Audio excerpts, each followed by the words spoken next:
అందరికీ నమస్కారం అండి. కోటి సోమవారాల రోజున నేను ముగ్గైతే ఇలా వేసుకున్నాను. ఎంట్రన్స్లో ముగ్గైతే ఇలా వేసుకొని కలశం అయితే రాగి చెంబు అయితే పెట్టుకున్నానండి. రాగి చెంబు పెట్టుకుని ఇలా ముగ్గు వేసుకున్నాను. ఆ రోజు శనివారం వచ్చింది కదా, నేనైతే వెంకటేశ్వర స్వామిని పరమేశ్వరుడు ఇద్దరిని పూజ చేసుకున్నాను. ఇద్దరిని ఫోటోలు పక్క పక్కన పెట్టుకొని వెంకటేశ్వర స్వామికి అయితే తులసిమాల వేసి పర్పుల్ కలర్ చామంతులతో అలంకరించుకున్నాను. ఇక్కడ పరమేశ్వరుడికి అయితే సీతమ్మవారి జడగంటలు అంటారు కదా, అవి పెట్టానండి. ఇవైతే చిన్నప్పుడు చాలా దొరికేవి. సీతమ్మవారి జడగంటలు అందరి గుమ్మల్లో మొక్కలో ఉండేవి. ఇప్పుడంటే దొరకట్లేదు, కనుమరుగైపోయి. ఇప్పుడు ఇక్కడ అమ్ముతుంటే మాల కింద కట్టి అమ్ముతుంటే తీసుకొని వేసాను. చూడండి ఎంత బాగుందో. అమ్మవారికి అయితే లలిత అమ్మవారికి అయితే విరజాజుల మాల వేసుకున్నాను. ఇక్కడైతే ఎర్రమణితో అలికి ఇలా శంకు చక్ర నామాలు కలగ పువ్వులు వేసుకున్నాను. ముగ్గు వడిపిండితో వేసి తర్వాత రంగులైతే పైన అద్దుకున్నానండి. ఈ కోటి సోమవారాలు అంటే కార్తీక మాసంలో వచ్చే శ్రవణ నక్షత్రం ఏ రోజైతే వస్తుందో ఆ రోజుని కోటి సోమవారాలు అంటారు. కోటి సోమవారాలు అవునని కాదని ఏదన్నా అన్నా సరే, మొత్తానికి ఆ రోజు నక్షత్రానికి కోటి ఫలితాలు ఇచ్చే బలమైతే ఉందని నమ్ముతారు అందరూ.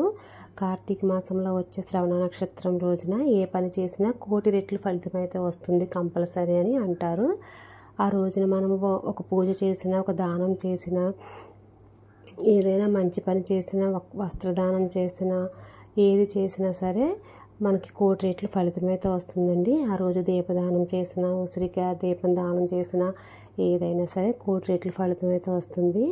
అలాగే మనం ఆ రోజుని ఎంత మంచి పని చేసి కోటి రెట్లు పుణ్యం కోసం అయితే గుడికి వెళ్తామో, మనం అలాగే పాపం పని చేయడానికి అయితే వెళ్ళకూడదండి. మనం పాప పనులు ఏమి చేయకూడదు. ఆ రోజుని మనం ఒకరిని అనుకోవడం కానీ, అనవసరంగా ఒకరిని తిట్టడం కానీ ఏమీ చేయకుండా ఉంటే మనకు కోటి రెట్ల పుణ్యం అయితే వస్తుంది. మనం ఎన్ని పూజలు చేసినా పక్క వాళ్ళని ఏదో ఒకటి అనటం, వారిని బాధ పెట్టడం అలాంటివి ఏమైనా చేస్తే కూడా కోటి రెట్ల పాపం అయితే కలుగుతుంది కదా.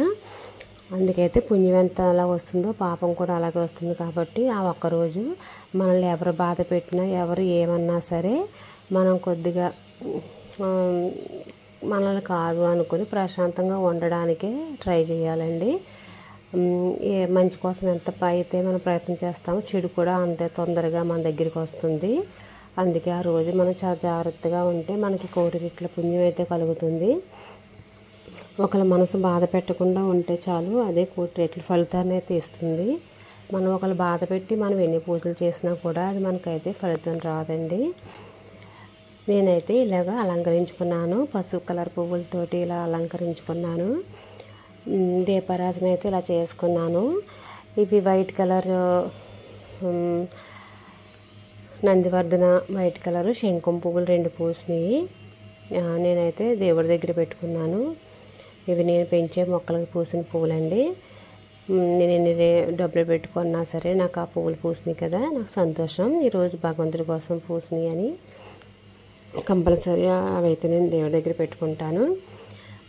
పెట్టుకొని నేను పరమేశ్వరుడికి వెంకటేశ్వర స్వామి కూడా పసుపు కుంకుమ అక్షింతలు పువ్వులు వేసి స్వామివారిని అయితే పూజ చేసుకున్నానండి. చేసుకొని నేను పరమేశ్వరుడికి అయితే గుత్తి పువ్వులతోటి 108 నామాలు వింటూ ఒక్కొక్క పువ్వు వేసుకుంటూ 108 నామాలు వింటూ పూజ చేసుకున్నాను. వెంకటేశ్వర స్వామికి అయితే ముద్ద కర్పూరం ఉంటుంది కదా, ఆ ముద్ద కర్పూరాన్ని కొద్దిగా పొడి కింద చేసుకొని ఒక్కొక్కటి నామాలు వింటూ పొడి దేవుడి దగ్గర వేసుకుంటూ చేసుకున్నాను. పూజ అయితే చేసుకున్న తర్వాత ప్రసాదం అయితే నైవేద్యం పెడుతున్నానండి. ఈ ముద్ద కర్పూరం అయితే నేను గుడికి వెళ్ళినప్పుడు అక్కడ వెలిగిస్తాను. ఒకేసారి వెలిగించకూడదండి. మనం కొద్దిగా వెలిగించి కొద్దిగా చేస్తూ గనువు చేయాలి. మొత్తం అంతా అయ్యే వరకు మనం గుడికి వెళ్ళినప్పుడు ఒకేసారి పెద్ద మంటలాగా చేయకూడదు. చిన్నగా చేసుకుంటూ అది గనువు అయ్యేదాకా, పూర్తిగా గనువయ్యేదాకా చేయాలి. మనం పూజ ఎంత బాగా చేసుకుంటామో అవి చేసేటప్పుడు జాగ్రత్తలు కూడా అంత అలాగే తీసుకొని జాగ్రత్తగా చేయాలండి. అది గజస్తంభం పైన వెలిగించకూడదు, గజస్తంభం కింద వెలిగించుకోవాలి. గజస్తంభం మీద కూడా దీపాలు అవి పెట్టేస్తారు. అలా కాకుండా గజస్తంభం కింద వెలిగించుకోవాలి. నేనైతే ఉసిరి దీపాలు పిండి దీపాలు అయితే వెలిగించుకుంటున్నాను. ప్రసాదం నైవేద్యం చూపించే ముందు వెలిగిస్తాను కదా, మరి ఎక్కువసేపు ఉండవు కదా దీపాలు, అందుకని నేను ప్రసాదం నైవేద్యం పెట్టే ముందు అయితే వెలిగిస్తాను. ఈ దీపాలు వెలిగించిన తర్వాత నైవేద్యం చూపిస్తాను. ఉసిరి దీపాలు వెలిగించడం వల్ల అయితే మనకు ఆరోగ్యపరంగాను మానసిక పరంగాను చాలా ప్రయోజనాలు ఉంటాయండి. ఉసిరి దీపాలు కార్తీక మాసంలో కంపల్సరీ వెలిగించాలి. వీలైనన్ని రోజులు మీకు ఏ రోజు వీలైతే ఆ రోజులు కంపల్సరీ ఉసిరి దీపాలు వెలిగించండి. ఈ కార్తీక మాసంలో శ్రవణ నక్షత్రం రోజు తిరుమలలో అయితే పుష్పయాగం జరిగిద్దండి వెంకటేశ్వర స్వామికి. అది చూడాలి అంటే మన కళ్ళు ఎంతో పుణ్యం చేసుకుని ఉండాలి. కానీ ఆ రోజుని తిరుపతి ఛానల్లో లైవ్ వస్తుంది, లైవ్ అయినా చూడవచ్చు మనము. కానీ ఆ పూజ చేయించుకోవాలి అంటే మన లాంటి సామాన్యుల వల్ల కాదండి, అది ఎంతో అదృష్టం చేసుకుని ఉన్న వాళ్ళకే దొక్కుతుంది. నేను చూస్తున్న ప్రతిసారి అదే అనుకుంటాను, ఆ అదృష్టం మనకి ఎప్పుడు కలుగుతుందో లేదో కూడా అనుకుంటాను. చాలా 20 రకాల పువ్వులండి, ఇంకా ఎక్కువ అనుకుంటే నాకు తెలిసి 20 రకాల పువ్వులతో అయితే పూజ చేస్తారు.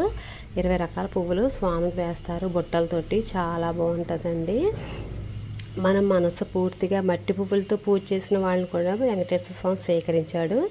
బంగారం పువ్వులతో చేసిన వాళ్ళని స్వీకరించకుండా మట్టి పువ్వులతో పూజ చేసిన వాళ్ళని కూడా స్వీకరించాడు. మీకు ఆ కథ తెలిసే ఉంటుంది. అలాగా మనమైతే ఎంత మంచిగా పూజ చేస్తాము అన్నదే చూస్తాడు భగవంతుడు. మనం ఎంత ఆర్భాటంగా చేసామని చూడడు, ఎంత మనస్ఫూర్తిగా చేసామని చూస్తాడు. కానీ పూజ చేసే ముందు మాత్రం ఒకరిని తిట్టుకుంటూ ఒకరిని ఏదో అనుకుంటూ మనసులో వాళ్ళని ఏదో అనుకుంటూ చేయకండి. భగవంతుడి మీద ధ్యాస పెట్టి చేయండి. ఖచ్చితంగా మనకి ఈ రోజు కాకపోయినా ఏదో ఒక రోజు మనం అనుకున్న కోరికలన్నీ భగవంతుడు అయితే తీరుస్తాడు. ఒకళ్ళు మనల్ని అంటున్నారు అని బాధ పెట్టుకునే కన్నా మనం అవన్నీ వదిలేసుకుని భగవంతుడు చూసుకుంటాడండి. అవన్నీ వదిలేసి మనం భగవంతుడి మీద ధ్యానం చేస్తూ చూడండి పంచహారతి, కర్పూర హారతి, ఉసిరి హారతి, పిండి దీపాలు, మామూలు డైలీ వెలిగించుకున్న దీపాలు, వెంకటేశ్వర స్వామి శంకు చక్రనామం, కలగపూలు ఎంత అందంగా ఉందండి. అసలు అలా ఒక చూస్తూనే ఉండిపోవాలనిపిస్తుంది దేవుడి దగ్గర. మనకు అంతకన్నా ఏం కావాలండి? మన ఇంట్లో దేవుడి గదిని మనం పూజించుకునే దేవుళ్ళని ఎంతకన్నా అందంగా అలంకరించుకుంటున్నాం. అంతకు మించి అదృష్టం మనకి ఏముండదండి. అందుకే మనం ఎప్పుడూ కూడా దేవుడి దగ్గర అవ్వడానికి చూడండి, మిగతా సమస్యలన్నీ అవే తీరుతూ ఉంటాయి. చూడండి నేనైతే అక్కడే ఉండి చాలాసేపు ఉన్నాను. నేను ఆ ఉసిరి దీపాలు వెలుగుతున్నప్పుడు చూడడం వల్ల కూడా చాలా మంచిదండి. ఇవన్నీ ఇలా ఫొటోస్ అయితే తీసుకున్నాను గుర్తుగా ఉంటాయని. తర్వాత అయితే తులసమ్మనైతే చాలా సింపుల్గా అలంకరించుకున్నానండి, ఇలా శంకు చక్రాల నామాలు వేసుకొని.